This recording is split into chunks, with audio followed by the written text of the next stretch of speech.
Bismillahirrahmanirrahim. Assalamualaikum warahmatullahi wabarakatuh. Seluruh siswa dan siswi, sebelum kita mulai pembelajaran kita pada hari ini, mari kita terlebih dulu bermohon kepada Allah Subhanahu wa taala. Tentu harapan kita mudah-mudahan pertemuan pada hari ini bisa mendapatkan sebuah keberkahan dari Allah. Doa dipersilahkan.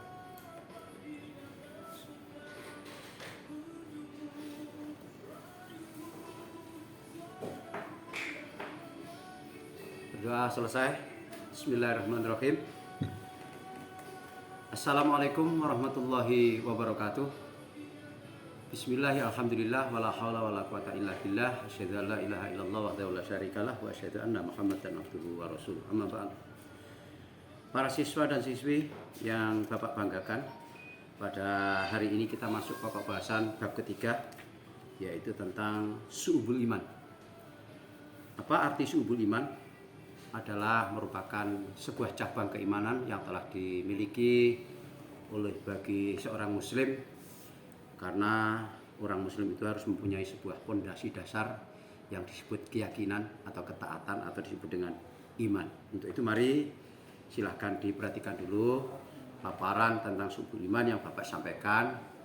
Tentunya ini harapan kita, kalian harus memahami apa cabang-cabang keimanan, apa arti iman dan dasar, serta nanti bisa mengimplementasikan atau mewujudkan penerapan dalam kehidupan sehari-hari. Baik anak-anak sekalian, yang pertama, iman itu secara bahasa adalah merupakan sebuah keyakinan yang bisa mentauhidkan dalam hati kita, semakin percaya adanya 6 konsekuensi keyakinan sebagai seorang Islam. Yang pertama, kita harus iman kepada Allah Subhanahu wa taala. Kita tahu bahwa segala-galanya adalah milik Allah, dan kita tahu bahwa semua kehidupan ini juga akan kembali kepada Allah Subhanahu wa taala. Yang kedua, iman kepada malaikat-malaikat Allah. Tentu anak-anak sudah tahu sekalian bahwa malaikat-malaikat Allah yang wajib diketahui adalah 10 malaikat sebagai kontrol diri, karena Allah mengutus malaikat sebagai sarana atau sebagai wakil daripada Allah untuk mengontrol manusia, baik ucapan, perbuatan, bahkan serta apapun perbuatan manusia akan dikontrol oleh malaikat-malaikat Allah. Kemudian yang ketiga, adanya kitab Allah itu adalah merupakan sebuah dasar, landasan bagi seorang yang beriman. Tentu kitab samawi itu yang tentunya yang terakhir yang harus kita yakini adalah Al-Quranul Karim, karena merupakan salah satu kitab kebenaran yang bahkan bisa membenarkan seluruh kitab samawi yang ada, termasuk membenarkan kitab Zabur, Taurat, dan Injil. Maka anak-anak harus tahu bahwa Al-Quran adalah kitab penyempurna daripada kitab yang lain. Kemudian percaya adanya Rasul.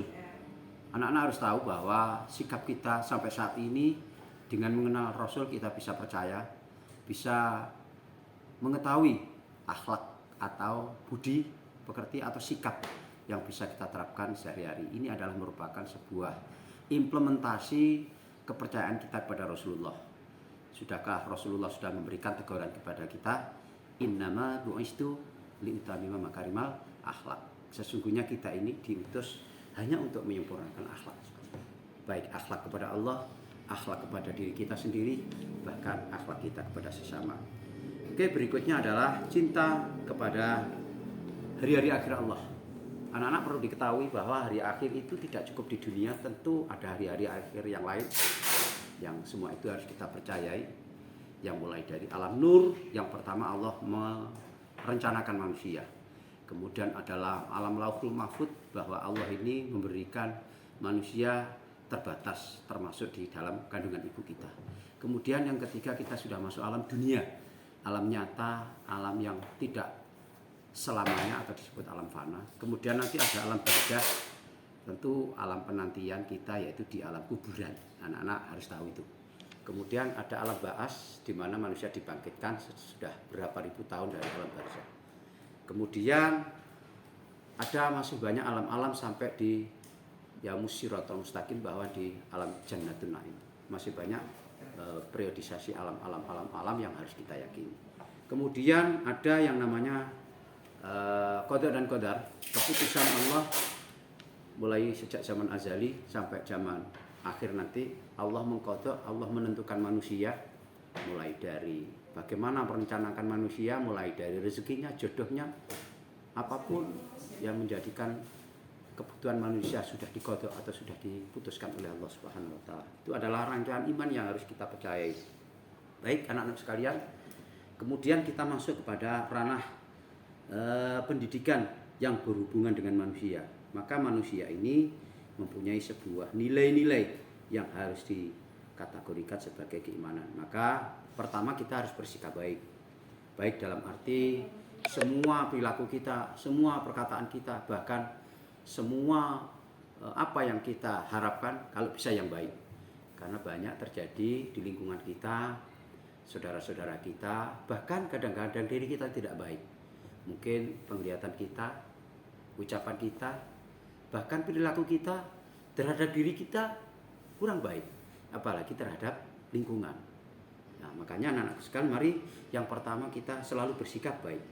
Yang kedua, jangan sampai kita tidak menimbulkan rasa sakit hati. Artinya apa? Ketika kita hidup jangan sampai membuat hati orang lain itu sakit. Kadang-kadang kita dalam diri kita saja kita sudah berbuat tidak enak dalam diri kita. Sebuah contoh, kita mengeluh, kita merasa disakiti dengan anggota tubuh kita. Ini adalah salah satu kita tidak menimbulkan rasa gembira. Maka kita wajib setiap hari untuk berusaha agar kita tidak menimbulkan rasa sakit dalam hati. Kemudian berikutnya kita harus patuh terhadap pemerintah, ulil amri. Karena kita hidup di negara Indonesia tentu banyak aturan perundang-undangan, perdata terutama.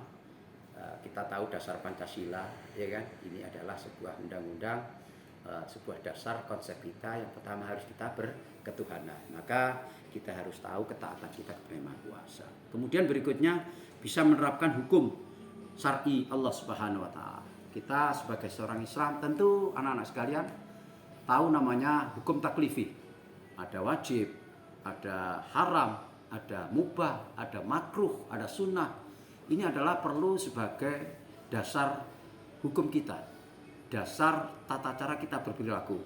Kalau kita haram tentunya kita bisa membedakan mana yang halal dan mana haram. Saya yakin kita sudah mulai sedikit belajar, sehingga dalam kehidupan kita bisa menerapkan hukum-hukum taklifi itu dalam kehidupan. Kemudian saling membantu, artinya hidup kita tidak bisa cukup sendiri satu dengan yang lain. Tentunya kita harus bisa kerjasama dengan yang baik antara satu dengan yang lain. Itu adalah salah satu nilai-nilai pendidikan yang harus kita terapkan. Masih banyak nanti dibaca-baca ya anak-anak ya di dalam modul kita. Kemudian yang lebih penting adalah berikutnya adalah cabang-cabang iman yang harus kita tanamkan dalam hati kita.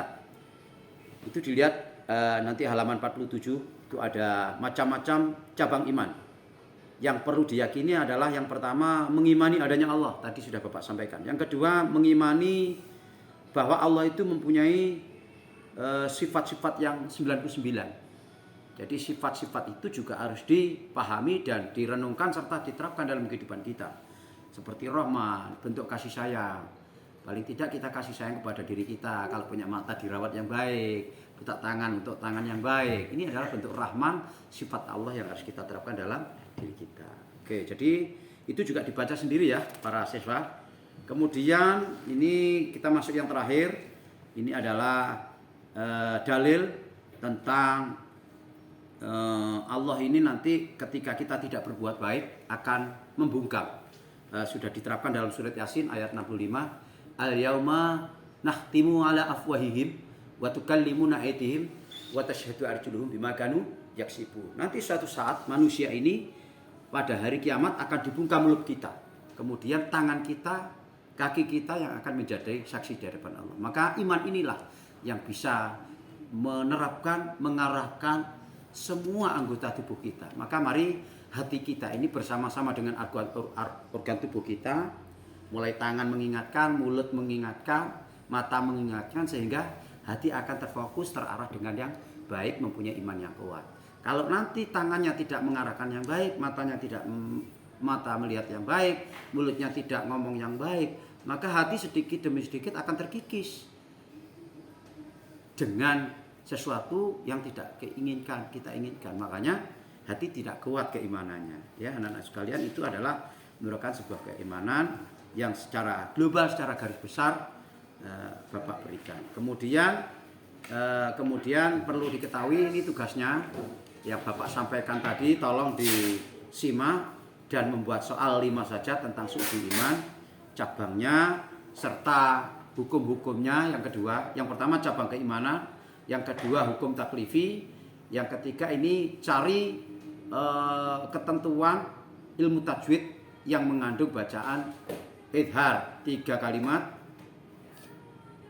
ikhfa 3 kalimat, idgham bihuna 3 kalimat. Mungkin itu saja sebagai garis besar tentang su'ul imam, yaitu tentang bab 2 untuk kelas 10.